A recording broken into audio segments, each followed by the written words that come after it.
Hi, I'm Terrell Turner, the host of the Business Talk Library, and today I have another great guest on because it's always awesome to have Charlotte-based entrepreneurs on. And also, this one is special because it's always great to talk to someone who has a former finance background before they started their business. So, Eric Major of Bundle, welcome to the show.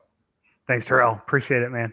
Absolutely. Now, before we jump into the journey and what it's like with Bundle, can you tell us a little bit about your background before you started Bundle?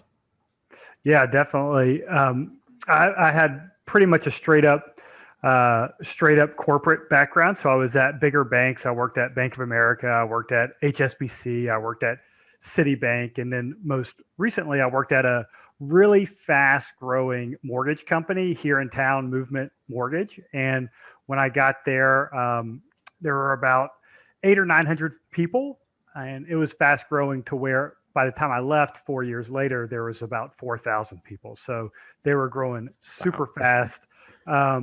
The I had worked with the CFO at Citibank. She was the first finance hire, and then I followed her pretty quickly behind. So we worked on building up the finance team there. So I had a couple different responsibilities where I managed the treasury function. So when you fund a lot of mortgages, you have to finance those. So we had about $2 billion in credit lines that we managed. Wow. The treasury group. We did all the dashboarding for the whole company. So if you're an underwriter or if you're a salesperson or if you're an executive, we created dashboards for all 4,000 people. So we did the business intelligence is what that group is called, and then more of the traditional FP&A work as well, and working on pricing strategy, revenue strategy, planning, hiring, um, figuring out what the important metrics are to measure that business were. So that's that's the most recent background there, and so got a little bit more out off my computer doing the analytics like I had in the beginning of my career, and a little bit more management and direction type stuff. But awesome company. I don't know if you know much about them, but just cool company in Charlotte, fast growing. They've hired a ton of people there. They have a really cool culture. So it was a really cool time to be Awesome. part of that growth. Yeah. Now I'm always curious, when you go from, the banking industry, which, is has a huge long-standing history, long-standing legacy of, how that culture is, and then you go into a hyper growth company that's kind of still, I guess you say, maybe not startup from a revenue standpoint, but startup from a mindset and fast pace. Like, how was that switch?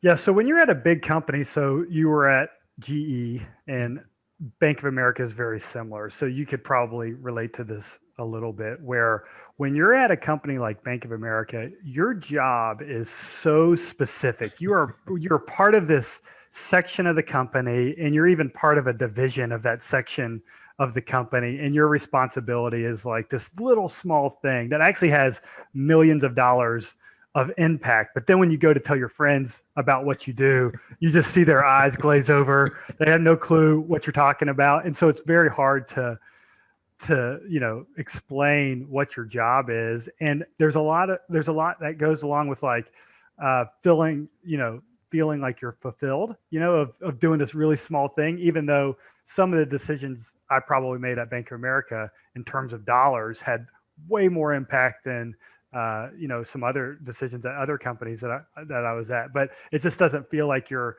that big of the overall pie. So I think that's a huge difference.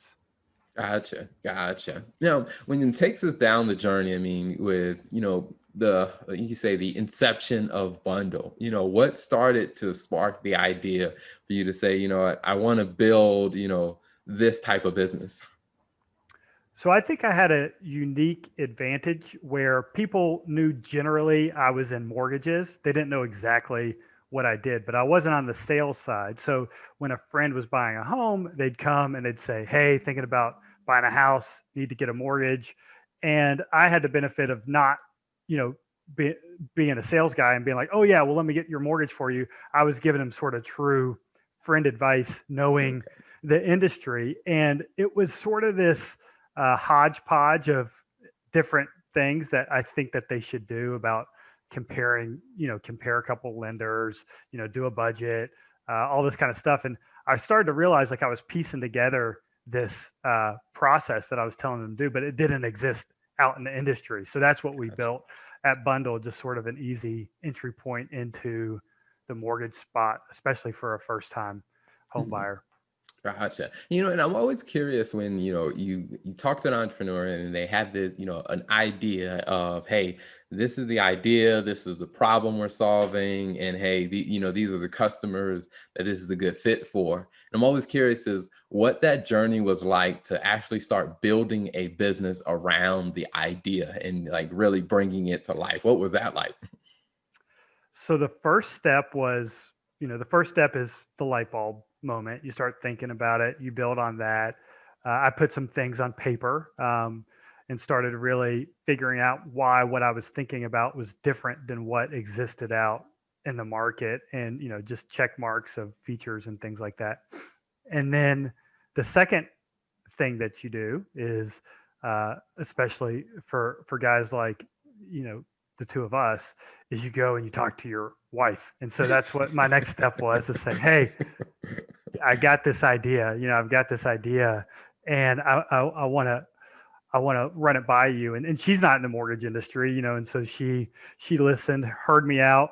And then so that is the next key thing, is getting your significant other on board, and sort of on the same team, and really talking about all the different outcomes that you can have, extremely positive outcomes, extremely negative outcomes, somewhere in between, and talking about the things that will be, that will come up over the next few years. A lot of it has to do with money, but also kids and time and your house and where you live and all that kind of stuff. Just laying it all out there is just such an amazing step. That's one thing. Made plenty of mistakes so far, but that's one thing that I think that I did correctly at the beginning, was making sure that my wife Jessica and I were on the complete same page out of the gates. Awesome, awesome. That's always very interesting, like I said, when you're really getting at feedback. And when I talk to different entrepreneurs, one of the things that some of them say they struggle with is knowing whether they're getting, or I guess how to handle the negative feedback, or like I said, hey, what are the potential downsides of this? And I guess as you kind of talk with your wife and you just kind of talk to other people, how did you kind of, I guess say process that as far as like, hey, here are the risks that you need to be aware of without being too discouraged to move forward? So some of those build over time. So, over a couple years, we've heard a ton of stuff. Some of it you have to dismiss, some of it you really start taking to heart if enough people say it. But here in Charlotte, I think it's a little unique because this town is almost too nice.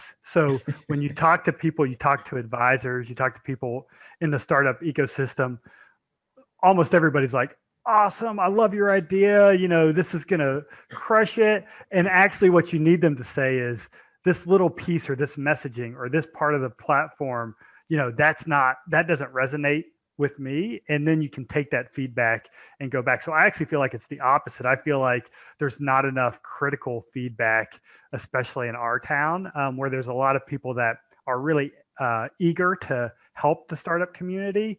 But it's, you only want so many pats on the back before you actually need real help of things that you need to actually do.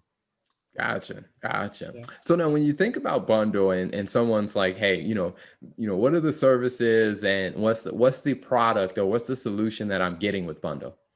Sure. So the main core function of Bundle is allowing you to compare lenders on one platform. So if you're going to buy a home, there's different ways that you can go and search for lenders.